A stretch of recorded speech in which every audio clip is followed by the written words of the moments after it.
ಕನ್ಯಾ ರಾಶಿಯಲ್ಲಿ ಚಂದ್ರನು ಇರುವಾಗ ಆ ರಾಶಿಯವರಿಗೆ ಕನ್ಯಾ ರಾಶಿಯವರು ಎಂದು ಶತಸಿದ್ಧ. ಅಂತಹ ಕನ್ಯಾ ರಾಶಿಯವರ ಮೇಲ್ನೋಟದ ಗುಣಲಕ್ಷಣವನ್ನು ಅತಿಶಯೋಕ್ತಿ ಇಲ್ಲದೆ ಹೋರಾಶಾಸ್ತ್ರವು ಹೇಗೆ ಹೇಳುತ್ತೋ ಹಾಗೆ ನಾವೆಲ್ಲ ತಿಳ್ಕೊಳ್ಳೋಣ. ವ್ರೀಡಾ, ನಾಚಿಕೆ ಸ್ವಭಾವದವರು, ಅತಿಯಾದ ನಾಚಿಕೆಯಿಂದ ಸಭೆಗಳಲ್ಲಿ ಜನಜಂಗುಳಿಯಲ್ಲಿ ಹಿಂದೆ ಉಳಿಯುವವರು ಎಂದು ಅರ್ಥ.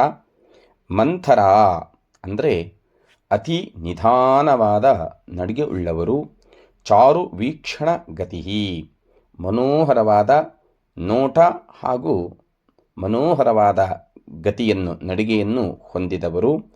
ಸಸ್ರಾಂಸ ಬಾಹು ಸುಖಿ, ಜೋತು ಬಿದ್ದ ಇಳಿ ಮುಖದ ಭುಜ ಉಳ್ಳವರು. ಸುಖವನ್ನು ಬಯಸುವವರು ಹಾಗೂ ಅತಿ ಸುಖವಂತರು ಆಗಿರುತ್ತಾರೆ. ಶ್ಕ್ಲಷ್ಣಃ, ಒಳ್ಳೆಯ ಶರೀರವನ್ನು ಹೊಂದಿದವರು. ಸತ್ಯರಥಃ, ಯಾವಾಗಲೂ ಸತ್ಯವನ್ನೇ ಹೇಳಬೇಕೆಂಬ ಇಚ್ಛೆಯುಳ್ಳವರು ಹಾಗೂ ಸತ್ಯ ಎಲ್ಲಿರುತ್ತೋ ಅದಕ್ಕೆ ಪ್ರಾಶಸ್ತ್ಯವನ್ನು ಕೊಡುವಂತಾರು.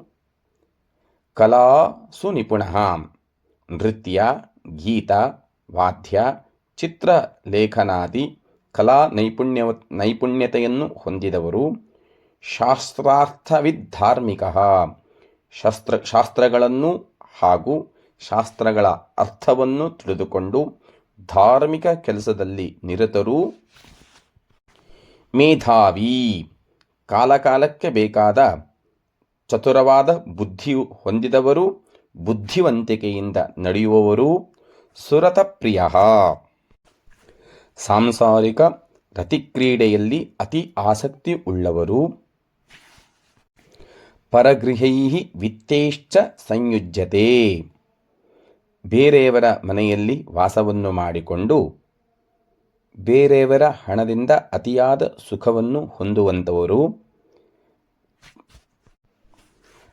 ಪರದೇಶಗಃ, ತಮ್ಮ ಸ್ವಸ್ಥಾನವನ್ನು ಬಿಟ್ಟು ಹೊರದೇಶದಲ್ಲಿ ವಾಸ ಮಾಡತಕ್ಕಂತಹ ಯೋಗ್ಯತೆ ಉಳ್ಳವರು. ಪ್ರಿಯವಚಃ, ಪ್ರೀತಿಯಾದ ನಿಧಾನವಾದ ಮಾತನ್ನು ಉಳ್ಳವರು. ಕನ್ಯಾಪ್ರಜಃ,